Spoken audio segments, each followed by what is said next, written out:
जय जोहार, जय हिंद। मैं पुष्पेंद्र ज्ञानकुरिया एकेडमी के यूट्यूब चैनल में आपका स्वागत करता हूं।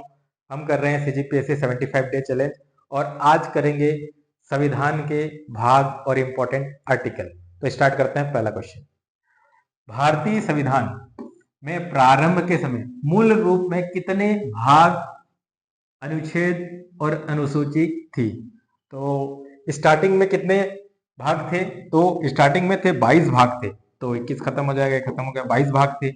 उसके बाद शेड्यूल कितने थे? शेड्यूल थे 8 शेड्यूल थे, तो 8 शेड्यूल थे, तो हो जाएगा 22 भाग, 395 आर्टिकल और 8 शेड्यूल। तो आंसर क्या हो जाएगा? ऑप्शन ए हो जाएगा। अभी लगभग 12 शेड्यूल है, 25 भाग है। अगला प्रश्न हम लोग देखते हैं, भारत के संविधान के भाग 1 के बारे में निम्नलिखित कौन सा कथन गलत है? तो बताना है भाग 1 के बारे में कौन सा कथन गलत है। आर्टिकल 1, अनुच्छेद 1 संघ के नाम और क्षेत्र से संबंधित है। India that is Bharat, article 1 है, बिल्कुल सही। दूसरा, आर्टिकल 2A नए राज्य की स्थापना का प्रावधान रखता है। ये क्या हो जाएगा? आर्टिकल 2 है, आर्टिकल 2 है, आर्टिकल 2A नहीं है। आर्टिकल 2A किसके बारे में था? सिक्किम राज्य के बारे में, बाद में इसको रिपील कर दिया गया, तो ये गलत हो जाएगा। अनुच्छेद 3 मौजूदा राज्य की सीमा के परिवर्तन को अनुमति देता है, कितना बड़ा करना है, छोटा करना है, ये आर्टिकल 3 के अनुसार। जैसे कि मध्य प्रदेश से जो हम लोग छत्तीसगढ़ बने हैं, सीजी बने हैं, तो आर्टिकल 3 का यूज यहाँ पे किया गया था, ये सही है। आर्टिकल जो 4 है, अनुसूचियों में संशोधन के लिए आर्टिकल 2, 3 के तहत कानून से संबंध है, ये भी सही है। तो गलत क्या हो जाएगा? ऑप्शन 2, ये आर्टिकल 2 है जो नए राज्य की स्थापना की बात करता है, तो आंसर है बी। अगला प्रश्न हम लोग देखते हैं कि संविधान के भाग 2 जिसमें नागरिकता है के संबंध में कथन पर विचार कीजिए। तो पार्ट 2 में क्या है? नागरिकता है। अनुच्छेद 5 संविधान के प्रारंभ पर नागरिकता को परिभाषित करता है। नागरिक कौन है उसको परिभाषित करता है, आर्टिकल 5 सही है। आर्टिकल 6 पाकिस्तान में प्रवास करने वाले व्यक्तियों को नागरिकता अधिकार देता है, ठीक। आर्टिकल 9 जो है, अनुच्छेद 9 कहता है कि विदेशी नागरिकता प्राप्त करने के लिए भारतीय नागरिकता समाप्त हो जाती है। यह भारत में क्या है कि अगर विदेश की नागरिकता जैसी है आप लोगे, जैसे कि यूएस का ले लिए, तो आपका जो भारतीय नागरिकता समाप्त हो जाएगी, ये आर्टिकल 9 कहता है। आर्टिकल 11 जो 11 अनुच्छेद है, संसद को नागरिकता कानून बनाने की अधिकार देता है, बिल्कुल ये भी सही है। अनुच्छेद 6 गलत है, ये क्या करता है? सिटीजनशिप राइट प्रोवाइड करता है जो पाकिस्तान से भारत में माइग्रेट होके आए हैं, ठीक है ना, इसके लिए। तो ये गलत हो जाएगा, ना कि जो पाकिस्तान गए हैं। तो आंसर क्या हो जाएगा? 2 जो गलत हो जाएगा, बाकी 1, 3, 4 सही हो जाएगा, तो ऑप्शन बी हो गया। अगला प्रश्न हम लोग देखते हैं, भारतीय संविधान के भाग 3 बताना है के संबंध में निम्नलिखित कथन का विचार कीजिए। भाग 3 जो क्या है कि फंडामेंटल राइट है, मौलिक अधिकार है। चलो, अनुच्छेद 13 आर्टिकल 13 मौलिक अधिकारों के विरुद्ध कानून को शून्य घोषित करता है, ठीक है ना। जो कोई भी कानून जो बनेगा जो फंडामेंटल राइट को वायलेट कर दे, फंडामेंटल राइट को वायलेट करता है, उसको इनकंसिस्टेंट डिक्लेयर कर सकता है। अनुच्छेद 36 बिल्कुल सही है।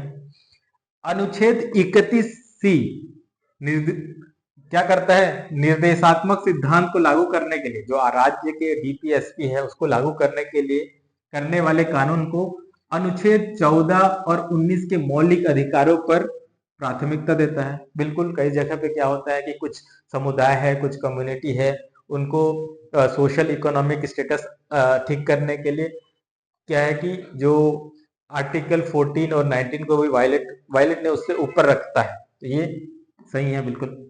आर्टिकल 13 संवैधानिक संशोधन पर लागू होता है, ये गलत हो जाएगा। जो आर्टिकल 13 है जो है कॉन्स्टिट्यूशनल अमेंडमेंट पर लागू नहीं होता, तो आंसर क्या हो जाएगा? केवल 1 और 2, तो आंसर हो जाएगा ए।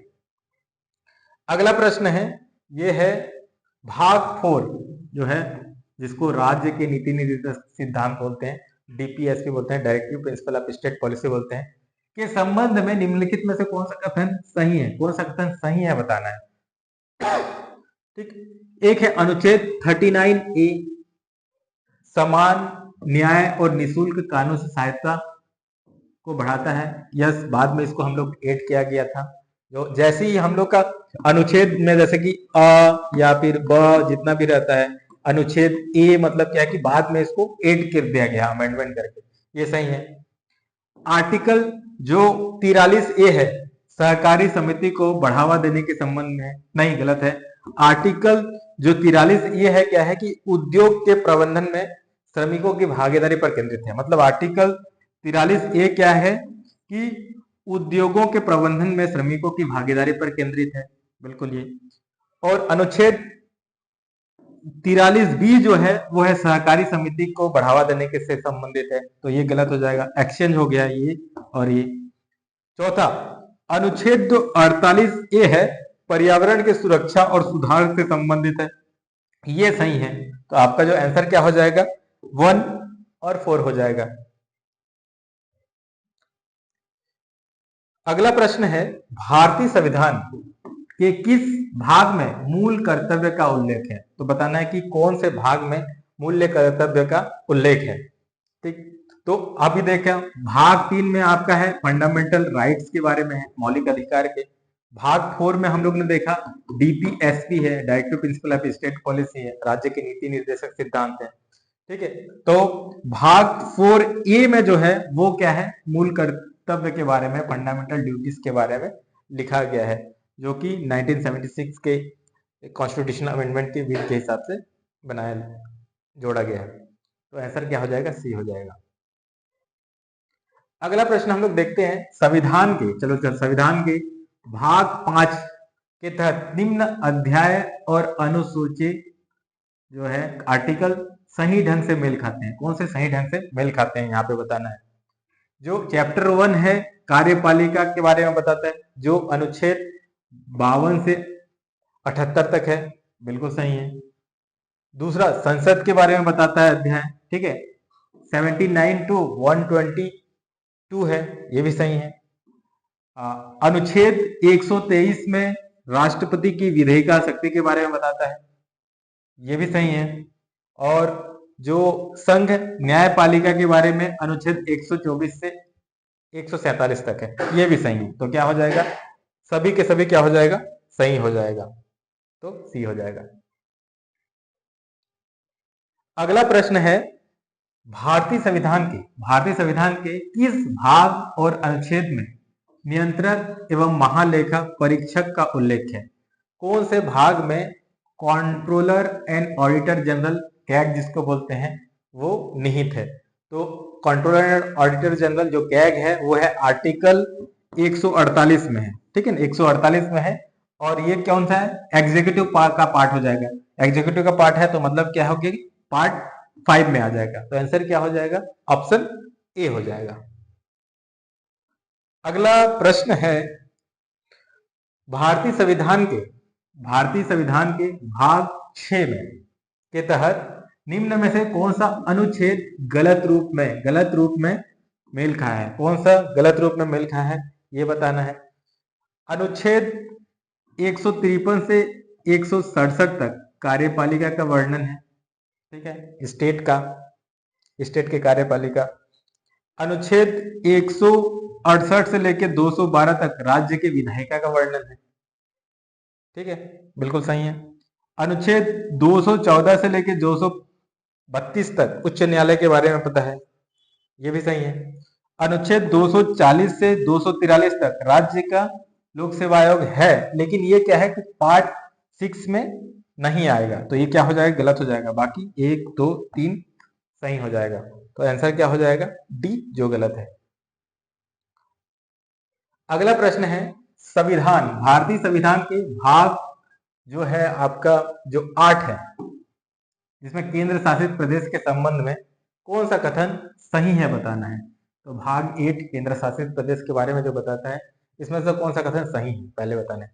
अनुच्छेद 239 केंद्र शासित प्रदेश के में प्रशासन से संबंध है, कौन प्रशासन करेगा उसके बारे में बताया गया है, 239 बिल्कुल सही है।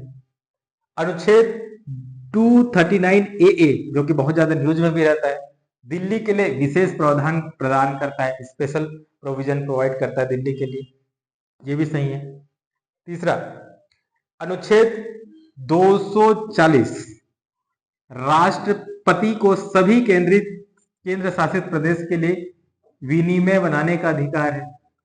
राष्ट्रपति को सभी को नहीं है, ठीक है, सभी को नहीं है, मतलब दिल्ली हो गया, पुडुचेरी हो गया, जिसमें खुद का विधानसभा है, तो उसके लिए नहीं है, तो यह क्या हो जाएगा, सभी नहीं होगा, तो ये गलत हो जाएगा। चौथा, अनुच्छेद 241 केंद्र शासित प्रदेश के लिए उच्च न्यायालय का प्रावधान रखता है, ये भी सही है। तो आंसर कौन सा हो जाएगा, 1, 2, 4 सही हो जाएगा, 3 गलत हो जाएगा, तो यहाँ पे ऑप्शन सी है। अगला प्रश्न हम लोग देखते हैं, भारतीय संविधान के भाग 9 में जो पंचायत के बारे में है के संबंध में निम्न में से कौन सा कथन गलत है बताना, संबंध गलत है बताना है।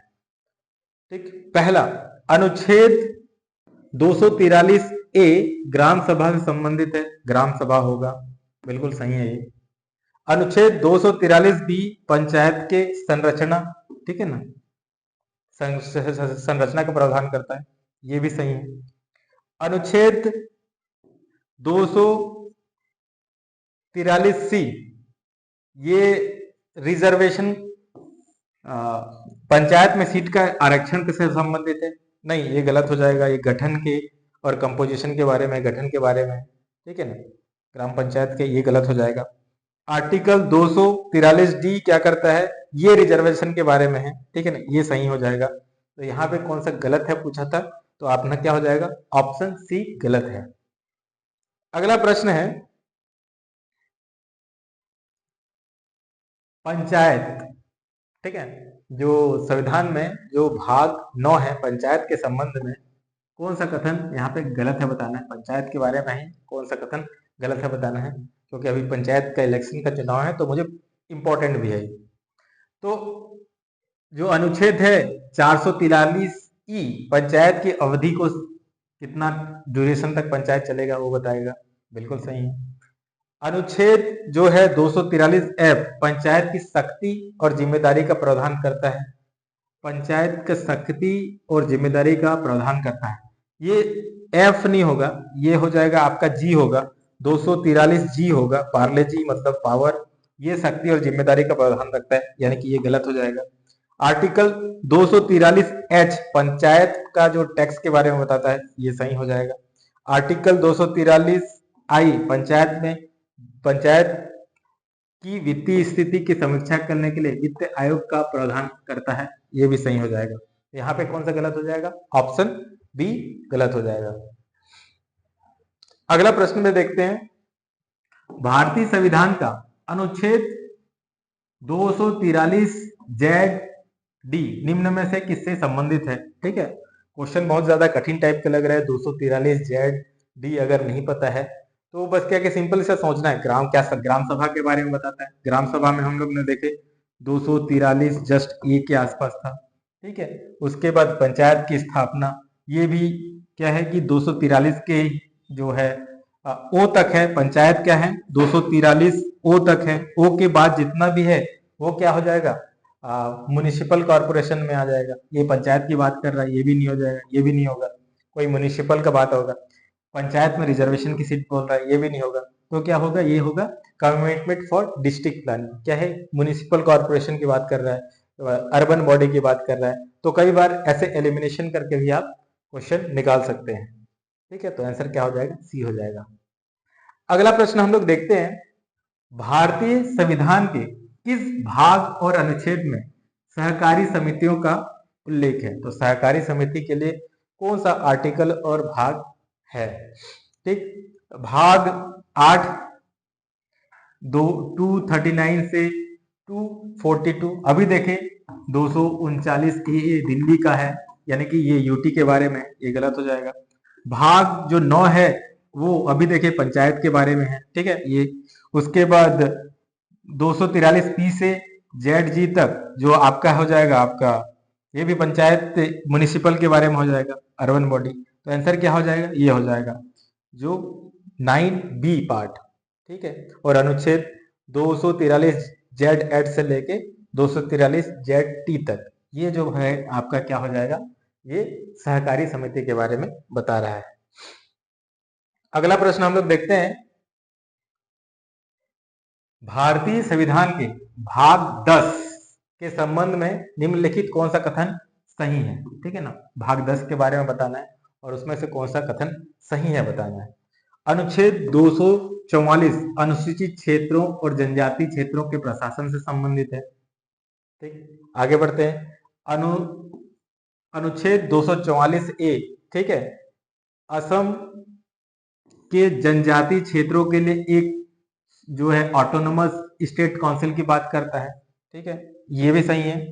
ठीक, और पहला भी सही है, अनुसूचित क्षेत्र और जनजाति के बारे में बात करता है कौन, भारत के जो भाग 10 है। ठीक है, तो एडमिनिस्ट्रेटिव जो शेड्यूल एरिया और ट्राइबल एरिया के बारे में बात करता है, ये दोनों सही हो जाएगा।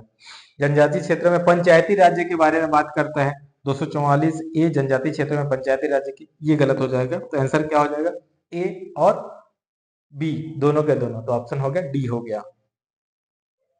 अगला प्रश्न हम लोग देखते हैं,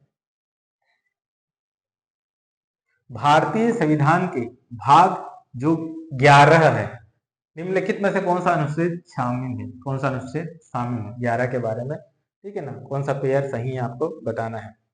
ठीक है, तो सबसे पहले 243 से 243 को पंचायत के बारे में है, ये तो 9 में है। ठीक है, तो ये गलत हो जाएगा। ठीक, और जो है आर्टिकल 245 से लेकर 246 जो विधायिका और प्रशासनिक संबंध, हाँ, जो भाग 11 में क्या है कि जो रिलेशनशिप के बारे में बताता है, लेजिस्लेटिव और एडमिनिस्ट्रेटिव जो रिलेशनशिप है, बैलेंस ऑफ पावर के बारे में बता रहा है। ठीक है, जो बैलेंस बता रहा है स्टेट और यूनियन के बारे में, तो ये सही है। ठीक, तो आपको क्या बताना है, कौन सा अनुच्छेद सही है बताना भाग, तो आपका ऑप्शन क्या हो जाएगा, सी हो जाएगा। अगला प्रश्न देखते हैं, भारतीय संविधान के भाग 12 में 12 में के तहत निम्न में से कौन सा अध्याय और अनुच्छेद गलत रूप से मेल खाया है, गलत रूप से जो मेल खाया है वो बताना है यहाँ पे। जो अनुच्छेद 12 में, ठीक, पहला जो पार्ट है जिसमें क्या है कि वित्त के बारे में बताया गया है, बिल्कुल सही है। दूसरा बोरोइंग के बारे में, तीसरा आपका है संपत्ति प्रॉपर्टी कॉन्ट्रैक्ट राइट के बारे में, चौथा है आपका संपत्ति के अधिकार के बारे में। ये तो ऑप्शन डी तो सही है। 300A जो है वो हम लोग का राइट टू प्रॉपर्टी, जो पहले फंडामेंटल राइट था, वो 300A में चले गया है, ये तो सही है। उसके बाद आपका जो पहला भी सही है, वित्त जो है बारे में 264 से 291 के बारे में बता रहा, ये सही है। ठीक है, सेकेंड नंबर में ये गलत हो जाएगा, क्योंकि जो प्रॉपर्टी का जो कॉन्ट्रैक्ट प्रॉपर्टी राइट्स जो स्टार्ट होता है 294 से स्टार्ट हो जाता है। ठीक है, तो उधार लेना क्या हो जाएगा, ये 293 हो जाएगा। तो ये क्या हो जाएगा, बी नंबर गलत हो जाएगा। तो आंसर क्या हो जाएगा यहाँ पे, बी जो गलत है। अगला प्रश्न हम लोग देखते हैं, भारतीय संविधान के निम्नलिखित भागों में से कौन सा गलत मेल खाता है, कौन सा गलत मेल खाता है यहाँ पे बताना है। ठीक है, भाग जो 11 है संघ और राज्य के बीच संबंध बताता है। भाग जो 12 है वो ट्रेड कॉमर्स और इंटरकोर्स के बारे में बता रहा है। पहला तो सही है कि भाग जो 11 है संघ और राज्य के बीच के जो संबंध को बताता है। ठीक, उसके बाद भाग ये 12 नहीं होगा, ये भाग 13 होना चाहिए, जो क्या बताता है कि ट्रेड कॉमर्स और इंटरकोर्स के बारे में बता रहा है। जो 12 है वो प्रॉपर्टी के बारे में रिलेशनशिप बताता है, तो ये गलत हो जाएगा। पार्ट जो 14 है, जो 14 है संघ और राज्य के अधीन सर्विस के बारे में बता रहा है, बिल्कुल सही है। और जो 14 जो ए है वो ट्रिब्यूनल्स के बारे में बताता है, ये भी सही है। तो यहाँ पे गलत क्या हो जाएगा, ऑप्शन बी गलत है। अगला प्रश्न हम लोग देखते हैं, संविधान के भाग 15वें के बारे में बताना है, जिसमें चुनाव के बारे में है, के बारे में कौन सा कथन सही नहीं है बताना है, कौन सा कथन सही नहीं है मतलब गलत है बताना है यहाँ पे।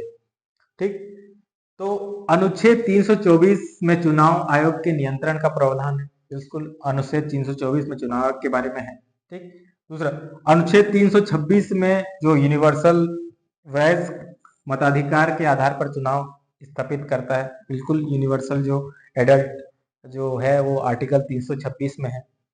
आर्टिकल 329 में जो है ये भी सही है, चुनावी मामले में न्यायालय के हस्तक्षेप को रोकता है। इलेक्शन कमीशन डिसाइड करता है डिस्प्यूट को अपने वो तक। ये वाला गलत हो जाएगा। जो आर्टिकल 326 में चुनावी सूची में धर्म और जाति के आधार पर भेदभाव को अनुमति देता है, अनुमति नहीं देता है, यह होना चाहिए था। तो ऑप्शन क्या हो जाएगा? बी गलत हो जाएगा। अगला प्रश्न हम लोग देखते हैं कि आर्टिकल संविधान के, भारतीय संविधान के आर्टिकल जो है 16 के बारे में, 16 के बारे में बताना है। संबंध में कौन सा कथन पर विचार करना है? पहला, अनुच्छेद 338, ठीक है, अनुसूचित जातियों के लिए राष्ट्रीय आयोग का प्रावधान करता है।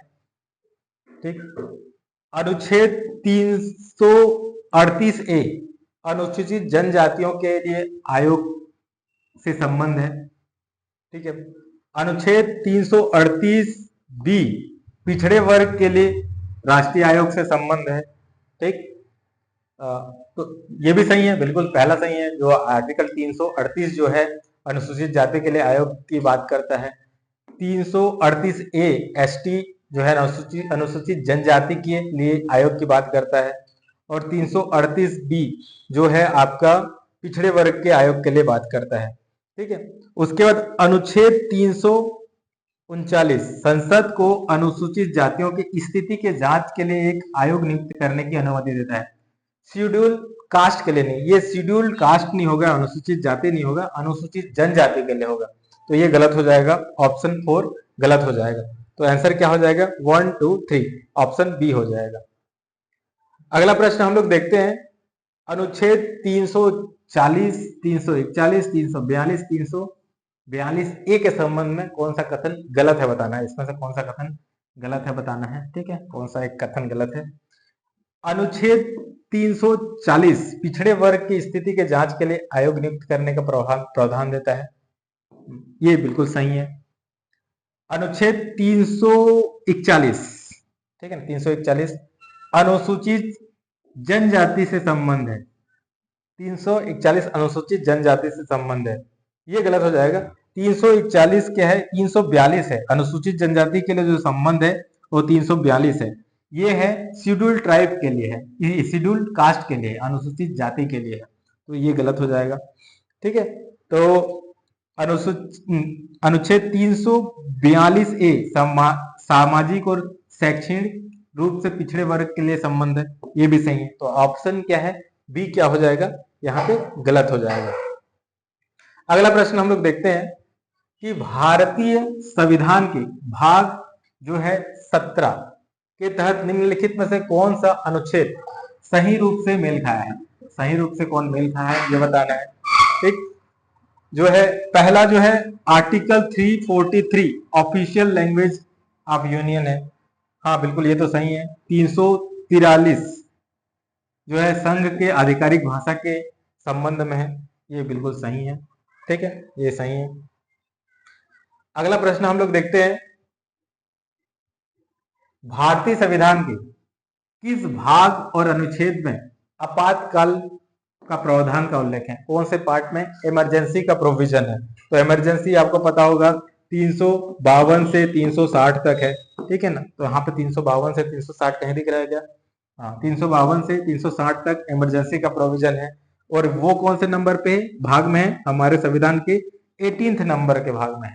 ठीक है, तो आपका क्या हो जाएगा? आंसर क्या हो जाएगा? ऑप्शन क्या हो जाएगा? बी हो जाएगा।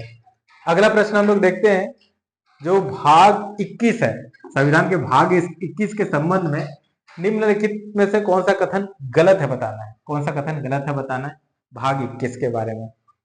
जम्मू एंड कश्मीर, अनुच्छेद 370 जम्मू एंड कश्मीर के लिए अस्थायी प्रावधान से संबंधित था, बिल्कुल था, जिसको हम लोग ने रिपील कर दिया है, बिल्कुल ये सही है।